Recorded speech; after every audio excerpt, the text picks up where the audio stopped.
Body Threads presents KRFK. Live the Rock.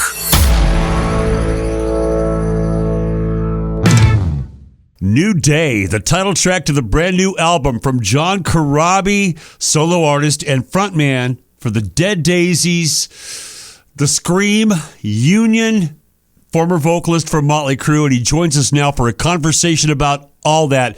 Hello, John. Greetings, my man. Thanks for doing this. Thanks for having me, bud. How you been? Been fantastic, man. And I saw on your social media that today, January 22nd, is Debbie's birthday. Your partner in crime and in life, Debbie Sorensen. So on behalf of Renee and I and all our listeners, happy birthday, Debbie. And she appreciates that. And that was my next question before we start. How is Renee doing? Oh, thank you for asking, man. She's doing fantastic. She knows we're talking today, and she wanted to wish you and Debbie a great day. We didn't know at the time it was Deb's birthday, but she's doing great. Thanks for asking. Yeah, no worries, buddy. Just good to hear. Yeah, it's good. It's good news for all of us, man. She went through some tough times, and we're glad that that's behind us. Congratulations on New Day, which represents a new chapter in the John Corabi story. This is a full court press, dude. Not just a new song, but an entire album and a big tour with your solo band, which consists of some big-name all-star musicians. Talk about the focus and process which led you to this New Day.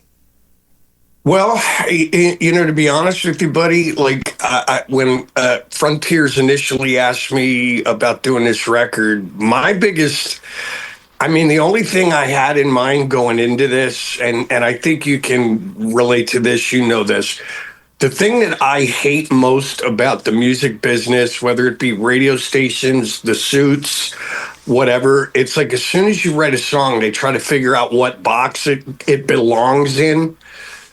So, I grew up listening to the Creedence Clearwater Revivals and the Bob Segers, and even a modern day artist like Kid Rock. I just appreciate artists that don't really fit into a box. So I just wanted to do something that reminded me of the music I grew up listening to, and just organic, eclectic records. So Marty and I just got in the studio and hung out, and we just tried to write as just, open-minded as possible and let the music go where it wanted to go. And it shows. The album New Day is available now for pre-order. Comes out April 24th worldwide on Frontiers Records. All the links we need are at johncorabi.com. You should know how to spell that by now. JOHNCORABI.com. I'm lucky enough to have heard the entire album already, John, and your description in the press release, in which you just provided with us, really sums it up. Eclectic, organic songs that are reminiscent of the music we grew up listening to, a 60s and 70s sounding classic rock and roll record. Listening top to bottom, John, it's not just a trip down memory lane or a nostalgic thing. This is the real Corabi, right? Yeah, it's, it's funny. I had there's a couple songs on the record that I had released a couple of years ago. And then I kind of pulled back for a minute because I don't understand. I'm an old soul, old fool, and I'm sure you understand what I'm talking about. Sure. I'm trying to figure out the word algorithms and streaming, So I kind of pulled back for a second, but the intention was to release these songs and finish this record.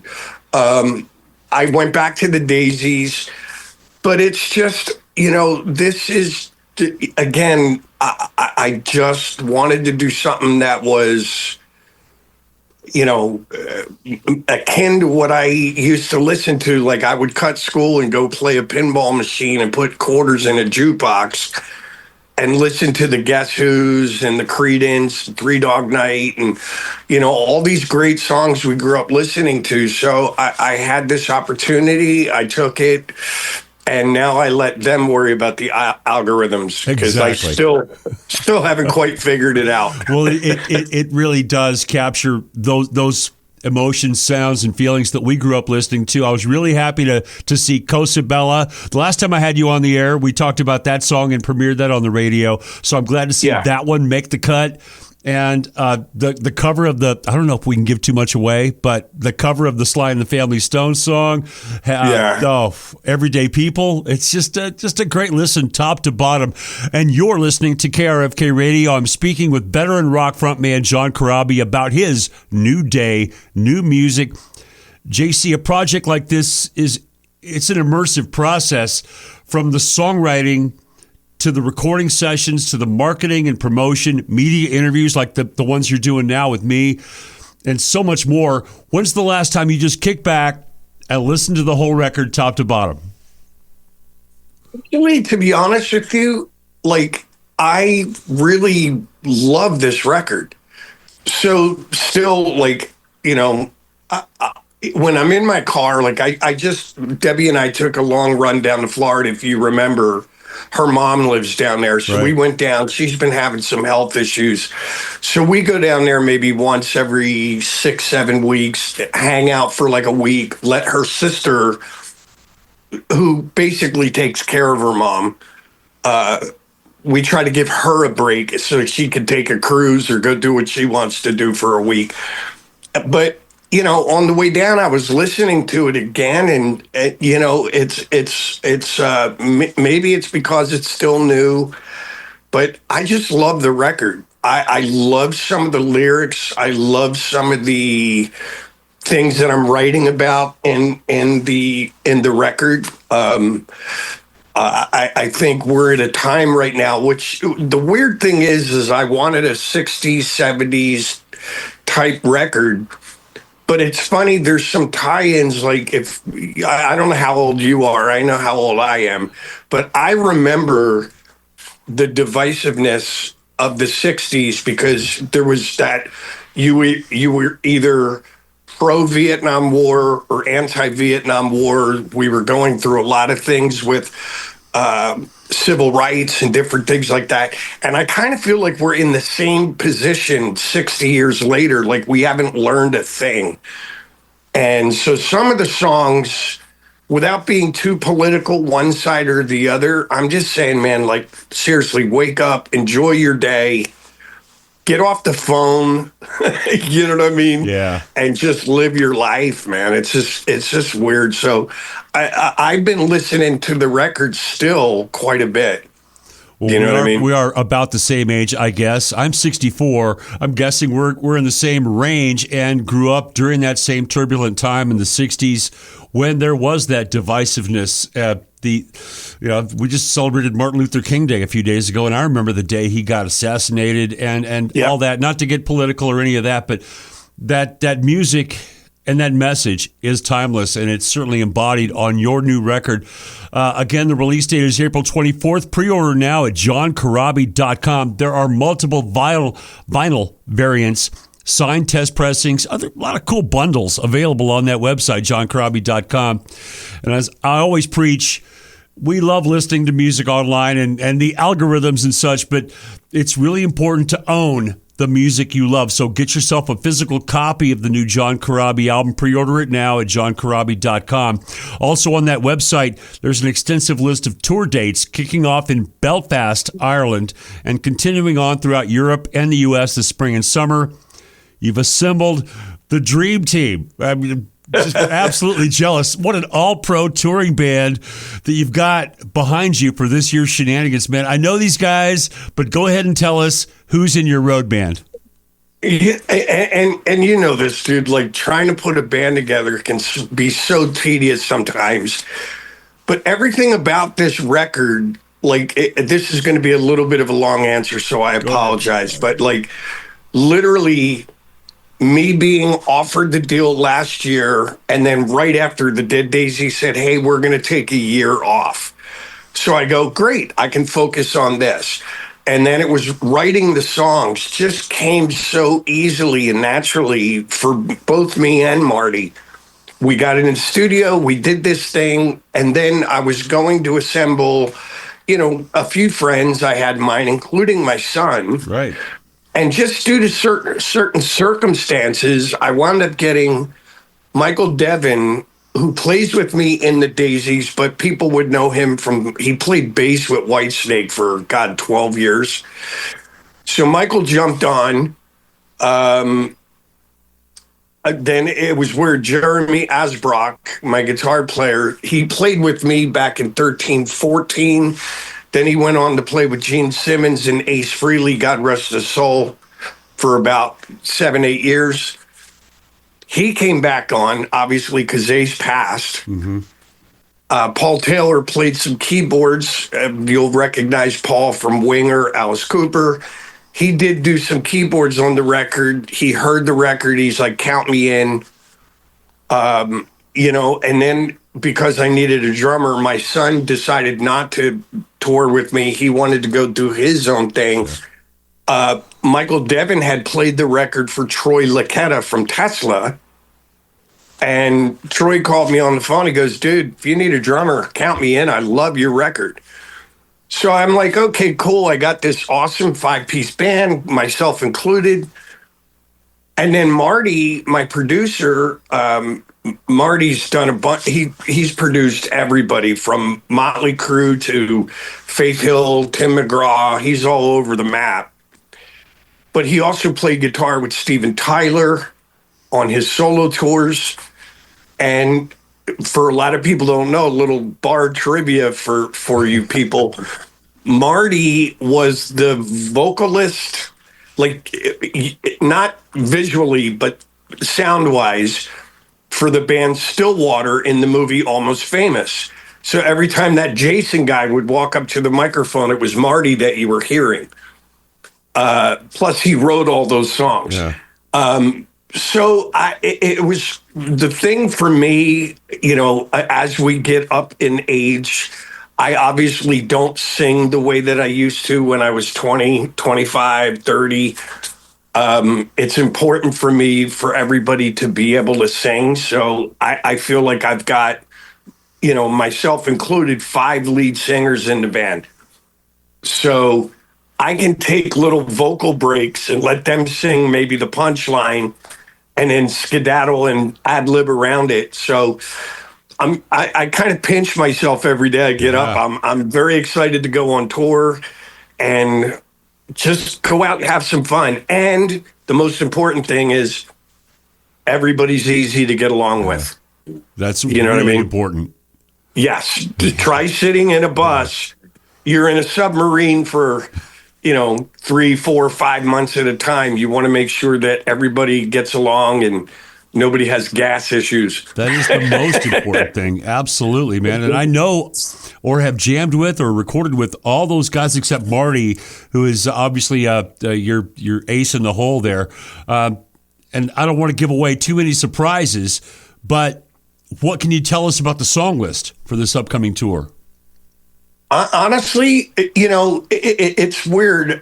I've kind of, just due to circumstances, with the Scream, never played outside the U.S. We did one show in London, and other than that, that was it. Motley, everybody knows that story. Yeah. We did a little, I think 2 shows or 3, maybe 4 shows in Japan. Never played outside the U.S. The Dead Daisies are more popular outside of the U.S., not here. So I want to do a little bit of everything. Obviously, play a bunch of stuff from the new album.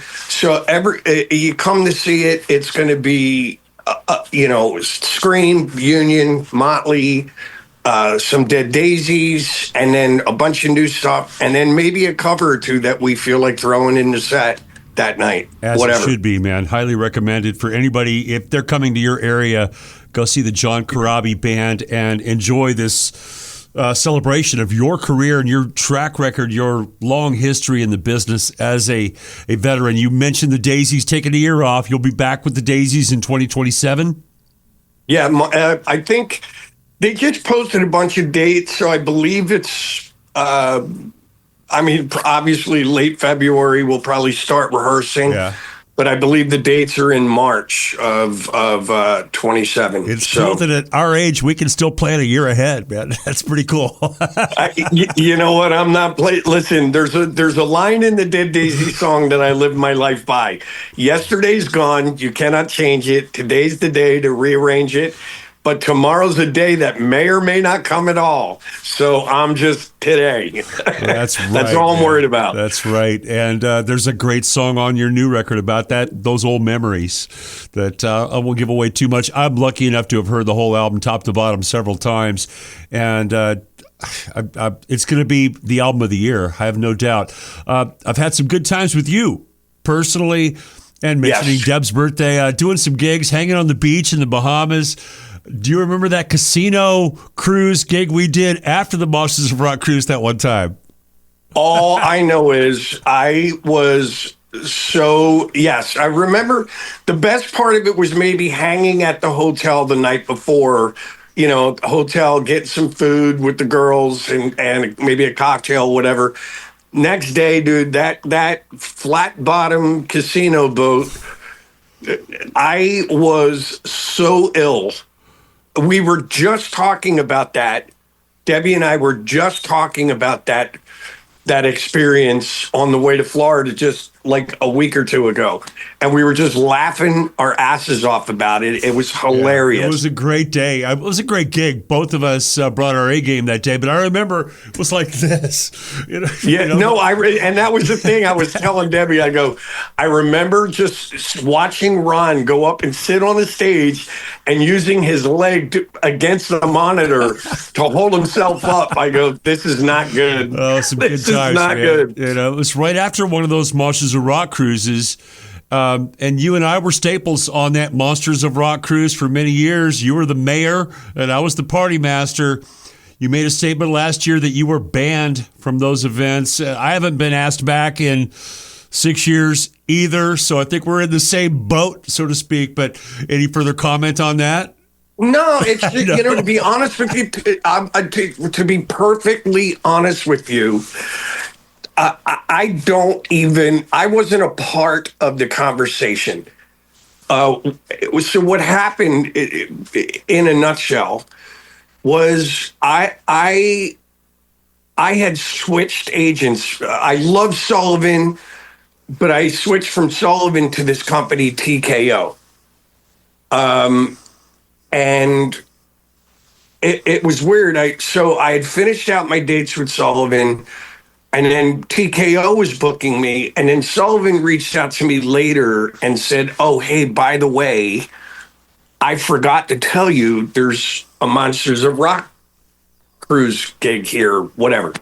And I was like, oh, okay, cool. So I called my manager and my new agent, and I said, hey, they forgot to tell me about this one gig. And I told them how much it was for. And my manager and my new agent were like, wait, hold on a minute. So they made some phone calls, I guess, to Sullivan and then to the Monsters of Rock people. And something transpired there. I know my manager and my new agent were asking for a bit more money. Not a lot, but a bit more money. And there was a rub there somewhere. I wasn't a part of the conversation, but my agent and my manager came back and said, well, you won't be doing those anymore. Apparently, whatever. I don't know what happened. I just assumed that I was like banned, whatever. So, B-A-N-N-E-D, B-A-N-N-E-D, not banned, B-A-N-D, but I'm in the same boat, so to speak, as we said. We had some great times on those events. I remember the alumni cruise, November of 2015 maybe, or something like that, where it was just me, you, and Ted Poley, the three of us. I had the run of the rock presentation there on the Monsters of Rock cruise. It was some great times, and just hanging with you and Deb on the beach. Memories that I'll always treasure. I like talking, singing. So while I've got a few more minutes here, I'm always interested in everyone else's process as a vocalist. You've had the challenge to approach a diverse array of material in your life and in your career, from your solo stuff to the Daisies, Crew. Hell, your first big band was called The Scream, for God's sake. So talk about that challenge, how you take care of your voice and steer it in those different directions to tackle all that different types of material. You know, honestly, Ron, I've never been. Somebody was just asking me this the other day. Because they were asking about, like, now that so you're 64, I'll be 67 in April. So, but I was never, even in the height of the 80s and all that lunacy that was going on, I was never, for lack of a better term, I was never like abusive to myself as far as, you remember the Sunset Strip. It was sex, drugs, rock and roll, cocaine, like drinking, rainbow till 4:00 in the morning. And I've always been a bit of a drinker. On occasion, I would maybe sit down and smoke a little weed with Stephen Pearcy when we were on tour or whatever. But I never did any of the crazy cocaine, like meth, any of that crazy stuff. I just kind of avoided it. But I've also been, like, I figured out very early in my career that, hold on, I'm getting a phone call as well. Are you there? Okay. I'm here. Yeah. So I figured out when I was playing covers, like, I had a couple drinks one night prior to doing my set, and it was the hardest for me to sing ever. So I've always been a guy that I don't drink a drop before the show. I wait till after. I do my, try to do some warm-ups, warm-downs, and then maybe go back to the hotel and have a cocktail or two with the guys. So it's always been pretty, I guess, regimented, you would say. Yeah. I don't allow myself to do certain things. I always try to make sure I get 6, 7, 8 hours sleep. That's important. But the other thing is, I also realize that we are getting older and our voice doesn't have the stamina that it did when we were 20. And it was, and I think you knew the guy. What was it? Ron Anderson from Ron Anderson, the vocal instructor in LA back in the day. Yeah. So I was having some issues, and he told me, he said, listen, here's the thing. You have to remember your body is an organic item. He goes, think of it like this. If you take a piece of wood, you build a deck in the back of your house. And he goes, every year you sand it, you revarnish it, all this other stuff. But he goes, you can take care of it as the best way possible.